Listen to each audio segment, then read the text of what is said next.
What's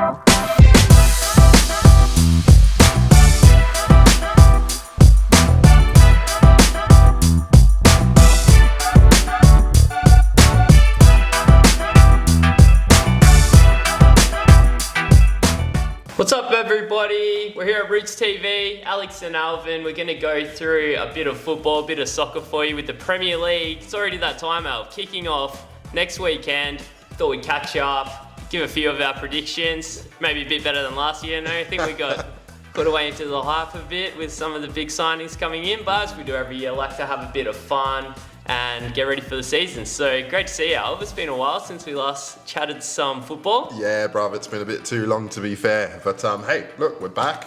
New little setup as well, you know what I mean? Elmy's upgraded the ting, you know, let's go. And a big congratulations to my man Alvin with a new addition to his family just about a couple of months ago, was it? And all going very well?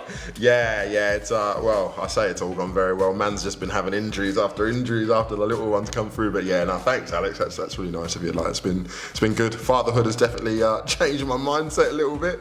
Man, I treasure sleep so much, man. You know what I mean? I need it. Or maybe the baby will be up for those 3 a.m. kickoffs we get down here. Indeed. I can't wait. And you're pretty gassed up on your boys Arsenal? Yeah, look, man, I'm not really going to follow the trend too much. You know what I mean? Like, I don't want to, run away with the horses, if you will. It's been good. I'm not going to lie, yeah, it's been good. But it's pre-season at the end of the day, you know what I mean? Like, people play with a sense of freedom and a sense of, getting fit, you know what I mean? Getting fit's the most important thing. But when those points are on the line, when trophies are on the line, that's when you start to see the real character. And I hate to admit it, I'm going to say it, these used to be Bottle FC, yeah? These used to be Bottle FC, but no one bottled last season like Arsenal, I'm not going to lie. Champions League coming up for my Spurs. Very exciting. It's been a while for Arsenal. 6 years or something, isn't it? Yeah, look, I've been tagged in a couple of stats, you know what I mean? I think the last time we were in the Champions League, Giroud scored. He was the last scorer for us. And he's won the Champions League since then. And he's won the Scudetto since then. It's been a long time, Al. It's been a long time. Well, we're still technically part of the Big Six, Arsenal, you know. So we'll run through the top contenders. Last year's champions, Man City. I think everyone that I talk to on the streets of Perth is kind of a bit sick of them winning, you know. But you got to let your logic come through and not let your emotions get too involved in the predictions. Like, we kind of, as the oil club, it's the big bullies of the league. But, I mean, they're a quality side, and they're going to be again. Yeah. 99 goals scored last year. I believe they were the highest scoring team in Europe. And they've added Erling Haaland, who's probably the hottest young player besides Mbappe going around, I would say. Yeah. And I think he's going to tear it up, just personally. Yeah. Look, I'll be honest, I'm actually on the other side of the fence. Yeah. I'm more excited to see Alvarez. What that lad did at River Plate is just a nonsense. Like, this kid is rapid. He's a baller. In my opinion, he actually should be starting. I just find that playing style that City have is they always have the ball.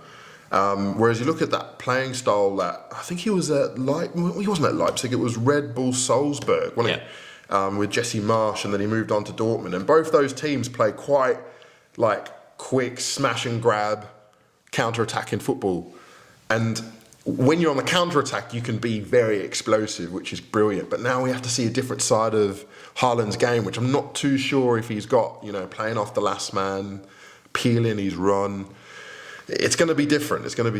I'll just say it's probably the one downfall of Man City when they're in these big, massive games, Champions League against Real Madrid, you got to have the big man leading the line sometimes. You're not going to control the ball like you do in the Premier League. I think Haaland's got the quality, no matter what, to bang the goals in. Like, I'm really bullish on him. He's going to score a lot of goals, in my opinion. Yeah, look, I'll be honest with you, Al, the big word you said there for me was Champions League. I think in the Champions League, he's going to do really, really well. Because teams generally, when you get to the latter stages anyway, aren't afraid of you. Do you know what I mean? They're going to go for it. Round 16, quarterfinals, semi-finals, final, it's going to be heated. But when you're playing in the Premier League, when people need them points, they need them points. The money is on the line. It's called the Money League. You know what I mean? The money is on the line.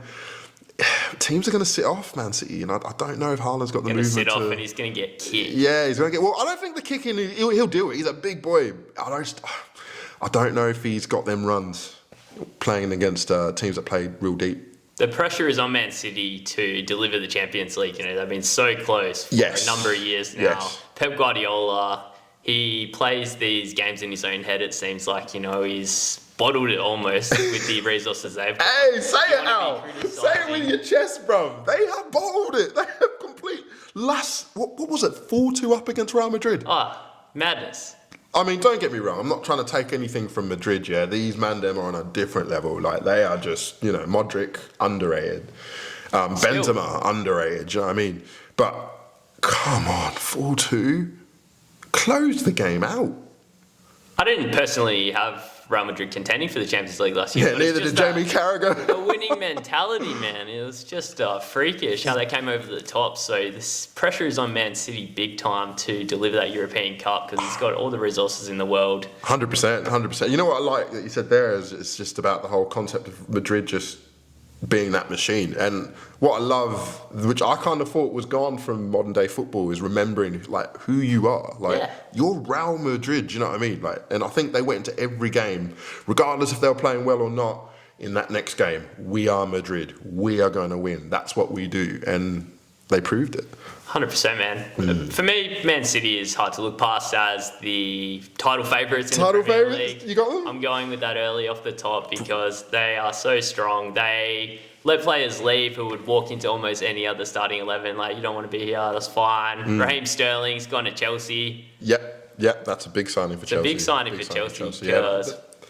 They've done decent business, to be fair, Chelsea, and a slow business, but decent. Like, getting Koulibaly is just an absolute coup, in my opinion, and adding Sterling just to get a little bit of goals. People forget, like, yeah, Sterling misses bare goals, but, I mean, I think he's top 5 or 6 in City's all-time leading goal-scoring list. Like, this kid gets goals. Oh, yeah, he's underrated for sure. 100%. We'll move on to Chelsea since we're talking about it. Oh, are that your number 2? Because I'm assuming we're going from 1 to 6 here. Oh, you want to go in the order of favoritism? All right, Spurs next, obviously. We're coming second. You're coming.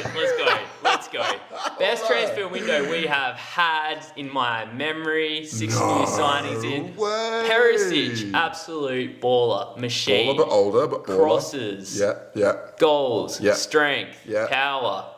Jed Spence up from Nottingham last year. If you watched him in the playoffs, he is an absolute steam train. Pace. Squad player, though, right? But it's for the future. It's for the 100%, future. yeah. I'll give you that. And then one of my favourite players, Richarlison, Everton's best player, brought him in. A bit of depth. We've finally got a bit of depth off the bench, you know. If Kane and Son aren't playing, then we have looked lacking. But with Richarlison coming into play across that front three, I'm very excited for this season. Yeah, I think that's going to be the, what do you call it, the HSR thing. You know what I mean? They're going to have Richarlison out wide, Son out wide, Kane through the middle. I remember how good Kulusevski was at the end of last season. Like, the man's getting assists, he's strong. You know what's mad about Kulusevski? Like, that last game against Norwich, yeah?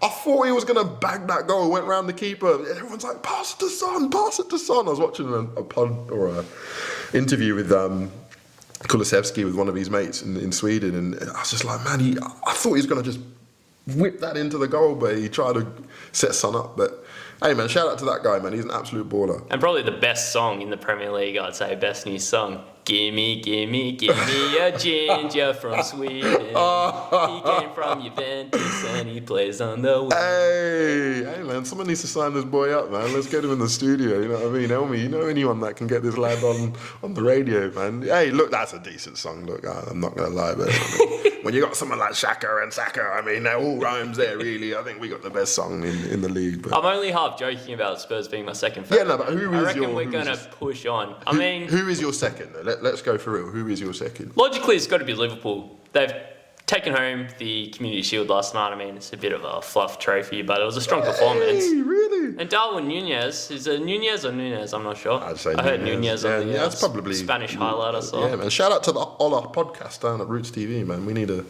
get a little bit more acquainted and cultured, I think, because I would say Nunez as well, but you're probably right. It's Nunez, you know what I mean? Can Liverpool maintain this level intensity they play with is my question. You know, they've been at the top for a while. I feel like they've got to dip down. Sadio Mane's left. left. They've signed Salah up again. He's getting a bit older, but I mean, early 30s. You seen the man's body, bro? bruv? Oh, yeah. He's jacked, isn't he? Like, oh no, you're not wrong, Al. Like, all bants aside, and I think what Klopp's done well is he's in a transition, and now is actually the time for teams to strike against Liverpool and to get that sort of second place, because they're at their weakest, in my opinion, right now. Despite that emphatic win against City last night, what a game that was, you know. I'm not gonna lie, like, I like watching Liverpool's like training videos online, and they look sick, man. I'm not gonna lie, but then you see Nunez in one of the vids, I'm like, this guy doesn't have a right foot. It's all two left feet, you know what I mean? But then, look, nerves is nerves, and everyone gets nervous. And he's a slightly less proven quantity than Haaland, in my opinion, but he did score goals in the Champions League last year against good opposition. Against Liverpool. He's a big boy, like all 100%. of these teams are bringing in the big strikers. And 6'2", moves like he's fleet of foot, like David Silva, you know what I mean? He's a baller, he's a baller. I don't think Liverpool have too many years left with this core squad pushing on for trophies. They were so close last year to the Premier League. Like, remember the drama of the last day, obviously. That was a heart attack inducing, especially if you're a Liverpool fan. So close. Can they put the heat on City this year? Yeah, look, I'll be honest with you, Al, it will take a lot. And I think what I mean by that is the senior players will have to put the team on their back. But not only that, but the senior players have to let the younger players grow. It's a difficult thing to do as a manager in terms of who you pick, the egos, that transition, trying to keep the legacy of the club. That's why you really need people who are just for the club. You got people like Henderson there, which, look, I'm not his biggest fan. Man, you know what I mean? yeah. I'm not his biggest fan, but what he does do, he's a club man, and that will help players like Carvalho coming in from midfield, and Curtis Jones. Harvey Elliott, for me, speaks for himself. Do you know what I mean? That kid is going to be a superstar. Do you know what I mean? But look, it's a transition period. Liverpool is soft at the moment. Now's the time to strike. And Luis Diaz, signing last year, he's got some real quality. Yeah, he's good, man. He's good. But I still haven't seen the goals. You know what I mean? Like, I've seen Mane do bits. You know what I mean? I've seen Mane do bits. But, I mean, hey, look, they went, I think, 3 or 4 finals without a goal. Yeah. So, technically, to get the goals that they did last night, with the signings that they did it with, you know, maybe Klopp's onto something. Salah was a bit tighter than the last season, you know. It wasn't the same. It was so good in the first half, but after the African Cup, he just ran out of legs a bit, in my opinion. So, yeah, a lot's resting on his performances, absolutely. Yeah, no, I agree with that, Al. And I think when you look at the work that guy's been putting in, like, he puts in work before and after, like, this guy's going to be a bodybuilder after he leaves, man. Look, I might be boy crushing a bit too much, you know what I mean? But this guy, he's in his traps, man. Jeez, that guy is hench, man. You know what I mean? Halal. That's what he is on. Just straight halal. He's not messing about. Well, let's talk about Chelsea a bit more. We briefly mentioned him. Chelsea, I think, are in danger of falling down the standings a bit, you know? Lukaku, we were gassed on him, the opinion, last year, man. Everyone thought he was going to come in, smash it. He looked good for the first game, I think, and then just, what happened? Look, I'll be honest with you. I don't think too many players get along with Thomas Tuchel. You know what I mean? I think as a manager, managers who've got such a great reputation do quite well when they first come in. Do you know what I mean? Because when teams are disjointed and they need that disciplinarian, your Contes, Arteta, Tuchel, all 3 of those managers are quite disciplinarian sort of managers, do you know what I mean? And all 3 had quite a lot of success in their first sort of 6 months in their spells, and that's because they get a bit of routine, do you know what I mean? They bring a bit of routine to teams, they bring a bit of normality into teams, which is great. But then there's also another side to that. And sometimes, I'll be honest, players don't like it. And is that the manager's fault? Sometimes it is. Is it the player's fault? Sometimes it is too. They haven't exactly replaced Lukaku with another striker. You know, they're obviously counting on Raheem Sterling coming to score goals, but they've got a lot of these little kind of wingers, you know, like in the wide areas. Yeah. They're relying a lot on Kai Havertz to hold it up in the middle of Yeah. the team layout they've got. You know, Timo Werner might be on the way out. I've seen some rumours around that. Yeah, Going back to Germany hasn't really worked out. He wants game time. And look, I'll be honest, I think signing Lukaku and signing Ronaldo were the 2 big mistakes those 2 big teams did, in my opinion. It just changed the dynamic of teams that were doing quite well. And is that because the pressing game is so prevalent now? The intensity there, kind of. Ronaldo's older, Lukaku might be a bit bigger and slower than some of the other striker options. Is it just letting down the defence from the front kind of team setup? You know, they're not getting enough intensity in their forward press with these kind of players anymore. It's kind of like how the classic number 10 has really gone out of the game, you know? Yeah, no, I think you're 100% right, Al, with almost every single point you made there, by the fact that Lukaku actually is quite a pressing player. Like, you look at the team at Inter that won the Scudetto, him and Martinez had to almost press in unison. They would be pressing into certain spaces on the pitch, which would then alienate the spaces behind, so that forced opposition to play a certain way, and then the wingers would just capitalise. The only problem is the way that Inter press and the way that Chelsea press is very different. You know, you've got Tuchel, which is, his style is more of a Gegen press, and you look at, you know, Inter, which was more of almost like a direct press. Do you know what I mean? Like, you could just directly go into a certain way, but with Tuchel's press, it was completely different, which didn't suit Lukaku at all. But yeah, you're 100% right. Like, you look at teams are now playing with 2 10s, just so they can be higher up the pitch and be more aggressive. That, like you said, that singular 10 role, I think Ozil might have been the last one. Or, I mean, you could probably say Christian Eriksen maybe, you know what I mean?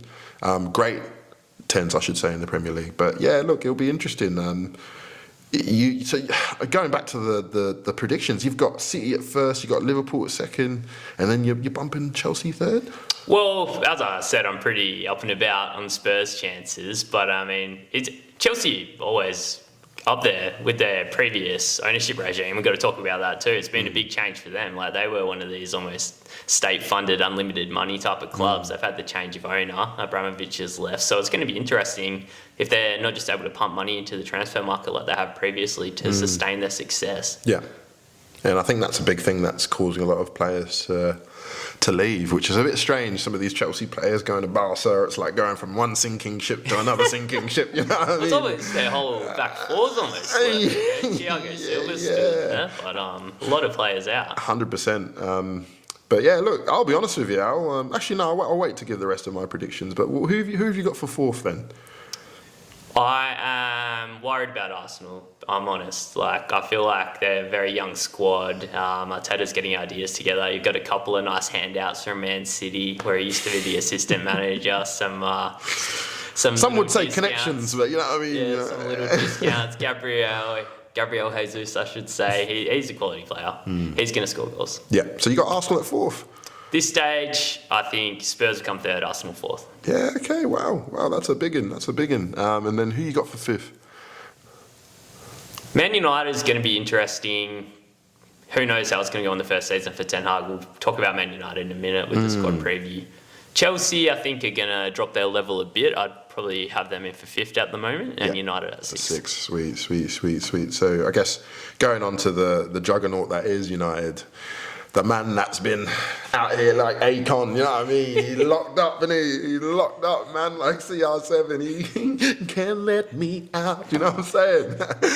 What's going on? What's going on? Wants him on that money, man. I don't think he's offering to take a pay cut. He just wants to walk into another Champions League side. Like, man's 37. He's a super athlete. He scores goals, but was the problem at United him last year, or is it how the team worked around him? Would they be better off without him last year? It didn't work out for him last season, but he still scored 18 goals. He came third in the goalscorer chart, so he's still obviously got the insane skill and quality, but does it affect the rest of the team so much if he's just kind of not defending? Like, I mean, it's his right, really. He's one of the greatest players ever. He doesn't have to defend if he doesn't want to. Yeah. But teams kind of wisening up to the fact if you want to be at that intense level, he might be a liability in a way.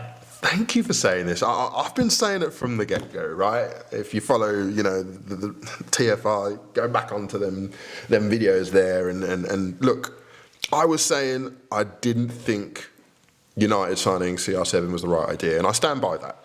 And I feel like that's almost been proven by the lack of teams that are Champions League teams that have wanted to sign him, because, look, amazing goal scorer, brilliant. His style of play is now being outdated, yeah? you look at Messi. Messi's changed his game, right? He's changed his game relative to how things are going. I'm not trying to bring the Messi-Ronaldo debate, but I'm just doing it for them fanboys and fangirls and fan others, I should say. Let's be honest. He isn't made for Ten Hag's footy, is he? He's not. And Ten Hag has handled it quite well in the press, you know, giving Ronaldo a lot of praise and whatnot, because, look, he may end up having to deal with him, and it's looking like he will. You seen the Instagram post he put down last night? I saw some stuff with Atletico Madrid fans saying they didn't want him, and he was posting some laughing face emojis. Like, why the hell would I go there? He was, but then he was also saying, the King's playing on Sunday, and I'm like, what? I thought he would have been relegated to the under-23s, which I think he's been training with them, but I don't think... the King's playing on Sunday. Yeah. You reckon Ronaldo's running his own Instagram though? You know, I can see on the couch on his phone. 100%. He's got employees, doesn't he? To be fair, you're right. He'll definitely have PR team that does it, but he would definitely be like, yo, what do you think of me saying these ones, trying to piss everyone off, you know what I mean? Like, out here, like it's his show, do you know what I mean? Out here trying to pretend he's doing things and everybody, you know what I mean? Like, he's out of his mind, to be fair. But look, amazing player, but you're 100% right, Al, getting back to your point, all bounce aside, like, his style of play, it's disruptive to the team. Like, look at Bruno Fernandes. Bruno Fernandes the season before was... Even in Europe, I'll dare say he was probably top 3 midfielders in the world. Oh, yeah. 100%. And how's that man's star just diminished? I think he was top goal contributions in the Premier League across a couple of seasons. 100%. I mean, the dynamic with them two on the same national team and everything, like, he's not going to be able to criticise Ronaldo. No. It's kind of a big brother, little brother on the field, you know, and exactly. In the shadow. Yeah, exactly. So he was the main man, and United were better the season before. Exactly. And we were gassed up on the rest of the signings last year, don't forget. Like, I remember you and I both thought United might push to challenge for the title, like Rafa Varane come in, Jadon Sancho, and they were just very quiet last year. And look, man, we were saying that before, Ronaldo came in. Do you know what I mean? Like, when Ronaldo came in, man, I was off the train.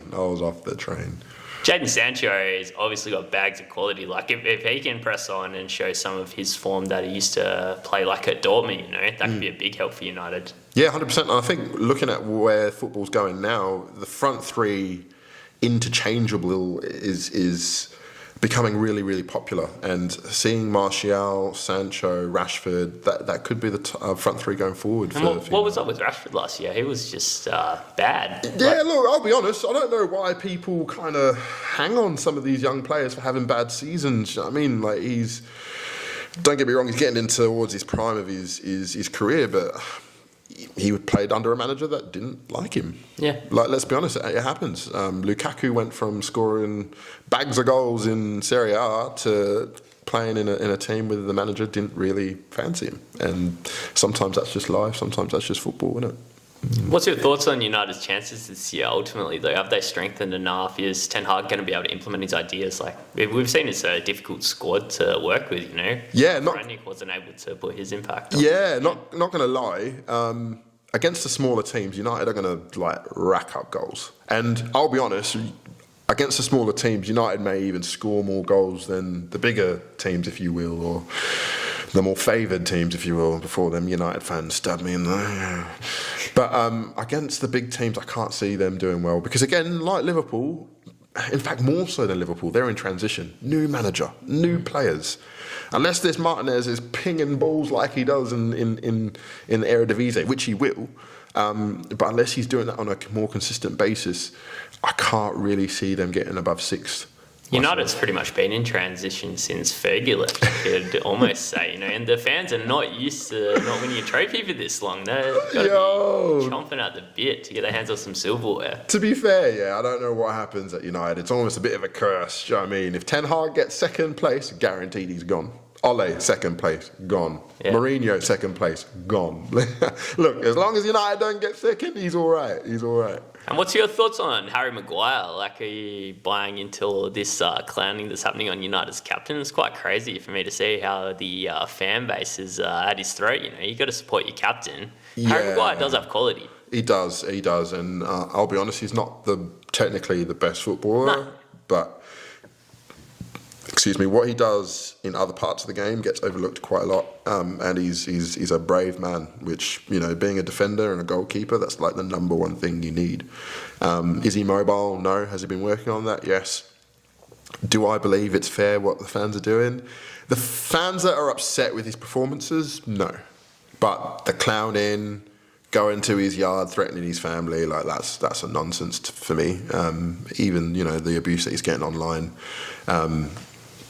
I think it's a bit of a shame that he sort of understands what a lot of black players or Asian players of a minority go through, because he's getting it pretty bad himself in a different way. Do you know what I mean? At least for that, it's for what he can change. You know what I mean? He can change that with his footballing ability. But look, I'd still, regardless of that, I still don't think it's fair. Yeah, the highs and lows of this career these players go through, like how gassed was everyone in England after the performances he put in the Euros. Had the court case and everything. Yeah. And now the world's against him. It's crazy. It's crazy, yeah. It is. I like him. I hope he can come back and show some of the form that made United buy him and made him their captain, because he's a quality player. Yeah, no, he is. He is. On his day, he's really, really good. He's a brave player. Look, I'm going to give you my prediction of the top six, what I've got. So I'm going to start from 6, obviously. I've thrown United in there. They may actually be in for a little bit of a tussle for me. West Ham could be up there as well. And maybe another sneaky team coming through. For 5th, I have Arsenal. Wow, okay. I don't think we'll make top 4. It'll be close, but I don't think we'll do it. 4th, I have Chelsea. Do you know what I mean? Again, you can't really knock the team's quality and the manager that they've got. It's scary. So I think they'll just get in there. Now, 3rd and 2nd was a bit of a toss-up for me, actually. I hate to admit it. But Tottenham could get 2nd. That's what I'm thinking, man. They could. And this is just purely because Liverpool are in that transition phase. But just based off quality and depth and being there on a regular basis, I'm going to give 3rd to Tottenham. But would I be surprised that Tottenham came 2nd? No. That's what we like to hear. I wouldn't. And then obviously Liverpool 2nd. And then, I can't see City losing this unless one of the defenders goes down. I know Laporte's been out. Ake's been brought in. Don't really rate Ake over Stones. I don't really understand that. Maybe stylistically, when you look at Diaz and Stones, they're very similar. They like to play on the ball. However, look, Haaland will do well in the cup sort of tournaments, those ones where you have to win them games. Yeah. But when it comes to league, I think, Alvarez is gonna tear up. Yeah, right. Well, let's get into your boys, the mighty Gunners. We haven't done a deep dive into them yet. So you're not as... I'm a bit shaky, man. I think they're going to kick on, all these young guys getting better and better, but you haven't got them making Champions League again. 6 years in a row, 7 years in a row, is it? Yeah, Since, 2015, 2016 last year. So, it'll be 7 years. Yeah, look, I'll be honest, like beating a team like Seville... Seville ain't no joke. Seville ain't no joke, so beating them, or Sevilla, I should say. We need to get on the Holler podcast, man. I need to work on my Latin. But all bands aside, beating them 6-0, brilliant. Yeah. Brilliant. But look, it's still so much unknown. Defensively, if we get injuries, we've got cover. Do you know what I mean? But I don't know, that midfield, if Partey and Xhaka are injured, can El Neni do the job? It's not quite at the same level. It's not, and especially against those big teams. And now that we're playing Europe again, I think that's the thing people forgot. Last season we had no European football. I did actually forget that. That's quite Exactly. We had no European football, so that's less legs on the ground. Do you know what I mean? So now we've got European football. It throws a spanner in the works. Not only that, it's on a Thursday night, man. Do you know what I mean? Be away in Moldova. Hey, right. So look, let's just see what happens. But no, I appreciate your optimism, Al, in Arsenal's chances. But yeah, I'm still a little bit here and there. Zinchenko's a pretty decent pickup. Is he going to play across midfield? I know he does a bit there in the national team, or will come in at fullback, do you think? Yeah, look, I think there's been a little, canaries in the wind. Couple of birds chirping about saying that Kieran Tierney's injury issues have given Arteta a bit of a worry. So it looks like he will be sort of there as a left back, but he can play in the midfield. You see him play in the midfield for Ukraine in the Euros. He was brilliant in midfield. I was shocked I was like, this man can ball. Oh, yeah. Found out at Shakhtar he was like attacking mid or something. I was like, yeah, rah. So yeah, no, it'll be decent. Let's see what happens. And Jesus, he's going to score goals, man. Like Lacazette, I'm sorry, he was running on dead legs last year. He wasn't doing much. Yeah. It's going to be a big improvement for you. Yeah. Him up there for Saka and Martinelli to get balls into. 100%. I think we needed someone just to hold the ball up when Lacazette was there, and now the style of play has changed. So yeah, he had to go.